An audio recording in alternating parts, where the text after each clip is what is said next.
సంవత్సరాల తరబడి ఎన్ని మందులు వాడినా మీ మోకాల నొప్పులు తగ్గట్లేదా? ప్రాణ పెయిన్ క్లినిక్ లో అత్యాధునిక చికిత్స.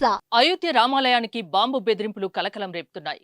బాలరామయ్య ఆలయాన్ని బాంబుతో పేల్చివేస్తామని కరుడుగట్టిన ఉగ్రవాద సంస్థ జైషే మహమ్మద్ నుంచి బెదిరింపులు రావడంతో అధికారులు అప్రమత్తమయ్యారు. అయోధ్యలోని శ్రీరామ మందిరానికి భద్రతను కట్టుదిట్టం చేశారు. బాంబు బెదిరింపుల అనంతరం శ్రీరామ మందిరం సహా ఇతర ముఖ్యమైన సంస్థల దగ్గర భద్రతను పెంచారు. జిల్లా పోలీసులతో పాటు పలు పీఏసీ కంపెనీలు కూడా రంగంలోకి దిగాయి. ముఖ్యమైన ప్రదేశాల్లో భద్రతా ఏర్పాట్లను 24 గంటలు పర్యవేక్షిస్తున్నారు.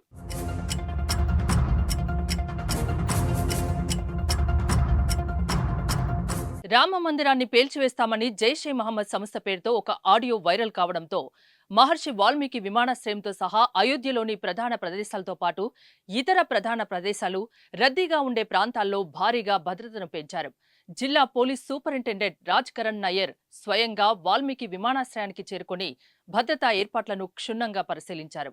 అలాగే రామ మందిరం చుట్టూ భద్రతా ఏర్పాట్లు చేసినట్లు తెలిపారు.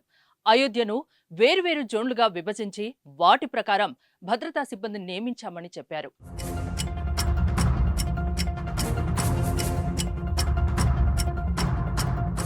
ఐదు 500 ఏళ్ల నాటి హిందువుల కల నెరవేరి అయోధ్యలో ఈ ఏడాది దివ్య రామ మందిరం నిర్మాణం జరిగి ప్రారంభోత్సవం జరుపుకుంది.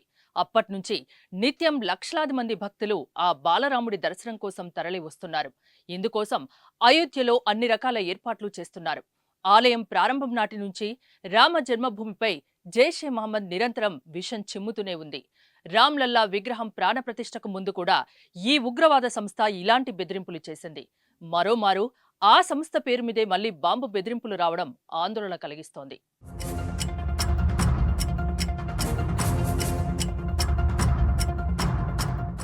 సుమన్ టీవీలో మీ పర్సనల్ అండ్ బిజినెస్ ప్రమోషన్స్ కోసం కింది నెంబర్కి కాంటాక్ట్ చేయండి.